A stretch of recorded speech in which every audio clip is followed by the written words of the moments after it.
These are our Karakachan, Pyrenees, Anatolian cross.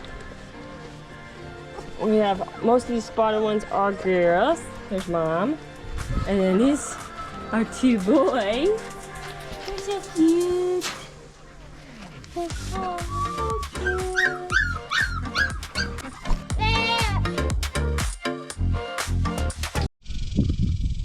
What's going on, y'all? It's Nick and Tyler with Bear Family Farms.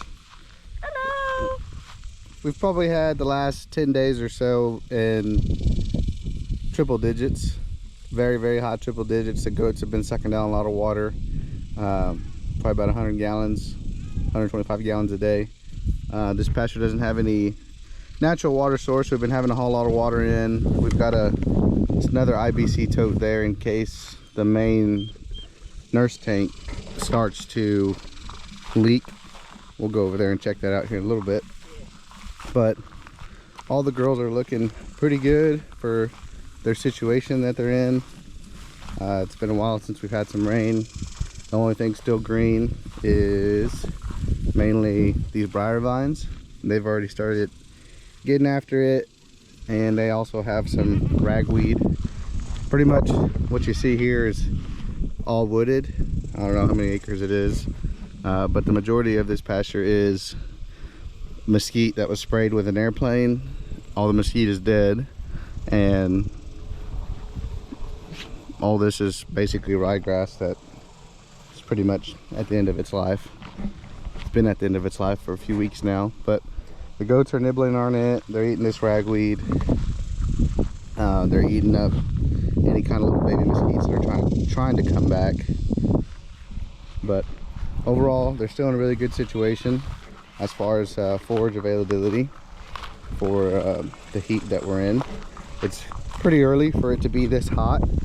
We usually don't see these temps until, you know, that first week of July, mid-July, but they hit us almost 3 weeks early this year. So hopefully that continues to level out. We're supposed to be back down in the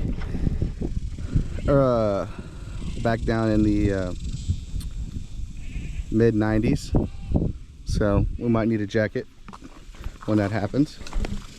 But right now it's, I don't know what time, it's 10:40 in the morning. I think it's already 100 degrees. See if we can walk back and on the goats, most of them. They're looking really sharp. All they've got out here is a free choice mineral and water. So these coats and bellies on them, and some of these, I don't know, probably about 70% of these are rebred to have kids in the fall. So they're starting to get little bellies on them. The majority of them are. We went ahead and did pull Kerjack out the middle of this month, because we didn't want anything born past November 15th. So I think Tyler got him out. Shout out to Melissa for coming to help. Oh yeah, Tyler and Melissa got him out of here, I think the 14th or the 15th of June. So should not see a baby on the ground past November 16th, 17th, something like that, which is usually about the time it starts getting cold. Not super cold down here, but cold enough to the point where we don't want to have anything. Here's Dory. There's Frito. That's Nibbler. That's Tip. And those are the ones I'm at. Oh, here comes Cookies. There's Grandma, the white looking one. That's Goldie's mom. Or no, might be Goldie's mom. And then we have Gang Sign back there because her ear got ripped off. So that's Pumpkin's baby. There's your nice intro to everyone over there with the spots. That would be Spots a lot. But Nibbler is doing really well. She has half ears because her ears got frozen off. Who else is there? Those are the main ones with names. Not everyone has a name. And Feline's over there. She's looking extra round. Hopefully she'll give me a nice doe kid. That would be optimal for me. We did say we were going to keep the billies in for 24 months. but then we reevaluated the situation and decided that year we had babies in the very cold months was not a good time. So I talked about that in the previous video. So he went ahead and got pulled out, and the two other billies we had in here got pulled out. So nothing past November 16th, and we'll probably release the billies back in here to recover October 20th, October 15th to 20th. So the only thing left in this pasture as far as kids are nanny kids and probably 2, 3, 4 wethers. Other than that, all the billy kids got pulled off probably about 2, 3 weeks ago. They're in a pasture up by the house. And talk a little bit about weaning. In the past we have weaned the billy kids probably about 3 months, 2.5 months. Sometimes if we can't get a hold of them or we run out of time, we've done it at 4 months. But usually about that time, 4 months old, is when they start mounting their mothers and their siblings. So it can be sooner, it just depends on when they start extending. So we try and get them out by then. But the nanny kids, we would kind of wean around the same time. And we went ahead this year and left the nanny kids in. They're about 3.5 months old now, all the nanny kids that you see with light green tags. We're gonna go ahead and probably leave it in here another 1 to 2 months before we hard wean them off. And we may not even do that, just depending on their size. If their size gets about 60 to or 70% of their max body weight, so if they hit about 70 pounds by October 15th, 20th, when we re-put the billies back in, then we're just going to leave the nannies in here. And if they get bred at that age, then we've had them get bred at that age and that weight. We really don't go much by age. We go more by the size and the weight of the nanny kids. So if they hit that, they'll be more than big enough by the time they have their baby to birth that baby and whatnot. But anything that's super small at that point will get pulled off and probably sold off to the sale barn, not to producers at C stock. So that's kind of how we do our weaning. Quick rundown. So the billies, like I said, about 3 months, 2.5 months at the earliest is a good time to go ahead and get them off their moms, and plus that helps the moms breathe a little bit. And then especially those mamas that had twins, like this nanny kid right here, this paint one here, she is a twin to a little black billy kid. But a lot of these nanny kids, man, they're looking sharp. I wish I can get closer to them, but there's one there. She's really sharp looking. Looks gonna be a little bit of a red buckskin color. We got a paint back there that's looking really good.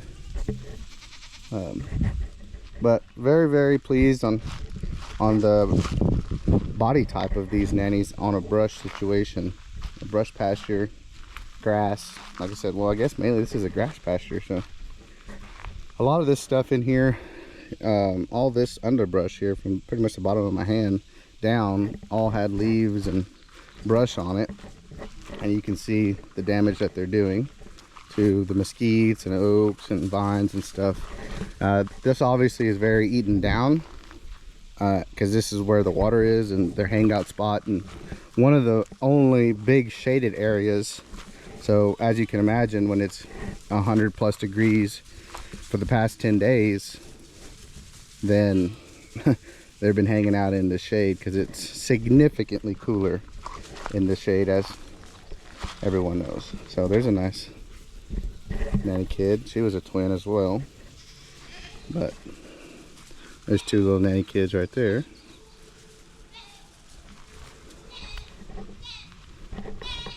So there's their water situation there. That's a, I don't know if that's 10 or 15 gallon water tote, but there's 150+ goats in here, and they're all feeding off that right there. And then there's a hose that comes off the back end. We've also got some spare water tanks out here. I'll show you why we have some spare water tanks, but this hose just kind of feeds back up into this nurse tank over here. And this fence is hot, but we've gotten pretty good at jumping over it. All right. And here's the nurse tank. It's 500 gallons. We had some leaking issues here about a week ago, a week and a half. So we went ahead and ripped everything off, put a new valve, put a new T, put some new fittings on there. We have a 2 to 3/4 inch adapter, and then there's a quick connect on that. There's a quick connect right there, so that just pulls off. I don't have to mess with any threads or anything like that. And then it comes off, and the head pressure from that tank feeds. That hose is probably, I don't know, 50 foot long. It does get pretty boiling, scorching hot during the day, but these goats are tough, very, very tough. This is their natural element. They're not meant to be up by the house in the barn, getting fed every day. So they're well, I guess you can, I don't know if you'd say thriving, but they're adapting and surviving, which is why we run Spanish goats and not any other breed when it comes to seed stock. And then here's a backup tank that we keep on site full. Usually has about 300 gallons in it, but I filled it up and I forgot to put the cap back on here, and I let it sit for about a day and a half without a cap, and it evaporated probably, I don't know, 40 gallons. So that tells you kind of the evaporation rate when it's 100 plus, and I think the hottest it's gotten is like 116 or 117, which is very, very hot for the middle of June. So overall, that's how we run the water. It'd be awesome if they had a stock tank, but we really wanted to get them in this pasture. We wanted to get some of that old grass down, hoping that we'd get some rain, but we haven't gotten any rain. But hopefully that grass gets laid down and we get rain and we get some grass coming up for this landowner's cattle. But that 2-inch hose here, just hook on, quick connect there, and we've got 50-gallon water tote here. We've got another 40-gallon or 250-gallon water totes there, so that's 150 gallons. And we got a small one over there that's about 30 gallons. So in the case of, we try and come out here every day, and sometimes we don't. But in the case we come out here and for whatever reason they rip that hose off, or this was leaking somewhere, or it's something in the case of this being dry, we can quickly hook up that hose to that tank and feed those water troughs and get everybody water ASAP. It takes about, from the house, takes a good, if you're hauling water back here, it takes a good 35 minutes to get all the way back here, 30 minutes to get back here and get them water. So as you can imagine, if you drove all the way back here and you're like, oh crap, they got no water, you got to go back. By the time you come back, you know, you're looking, by the time you got water totes filled with the water well and whatnot, you're looking at 2 hours. So that's our oh crap water. We haven't had to use it yet, so that's good. I did come out here the other day and they were on their last 10 gallons of water. So I hooked up, that's why I have a 2-inch hose section there that I can hook up to right there. I can hook onto that 2-inch with that hose. I got 50 foot of hose and I can do the same thing with that. So we're gonna go ahead and fill some mineral. Important to keep mineral out times like this, makes them drink lots of water and stay hydrated. This is the mineral that we feed at the moment. Meat maker with monobeds. Basically, that's kind of what that does there. We did switch over to a cheaper mineral this fall and winter and early spring, but with the kids coming out, we like to put this one out.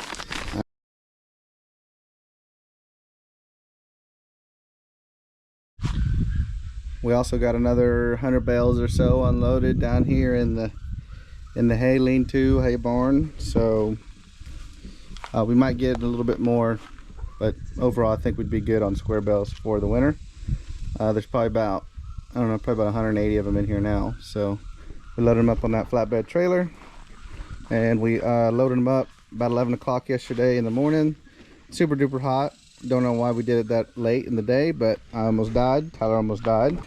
We waited till after dark, probably about 10 o'clock last night, and we got them all unloaded. And Nick's favorite little helper was over here. Why'd you move her stuff? All the stuff moved. Oh, just kidding. They're taking turns in being mothers. She's got some eggies under. Okay, pick me. Eggies. They're taking turns, so they will co-parent. She doesn't have any under her because she moved her off. So we got a buff and a black and white chicken. Gonna have babies.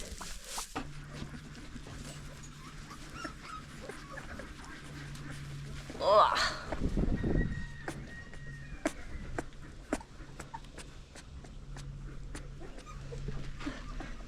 Oh, see, this one's pretty big. Big boy. This is a littler boy. We got our spotted babies. Hey, we got our spotted babies. So, they're out here with the billy goats so they can get imprinted early immersion. Come here, Beth. Come on. And they're also around some chickens that are free range. They come visit them. Sometimes the chickens hang out in here when it's hot and lay with the puppies, or around the puppies, I should say. There's Beth. So there's 7 puppies in here, and they're starting to move and groove. Move and groove.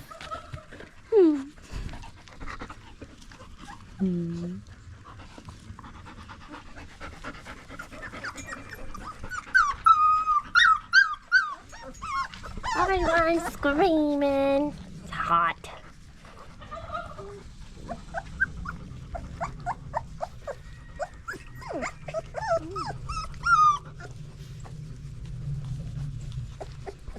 This girl's so pretty, that dark face. Hey, hey, hey.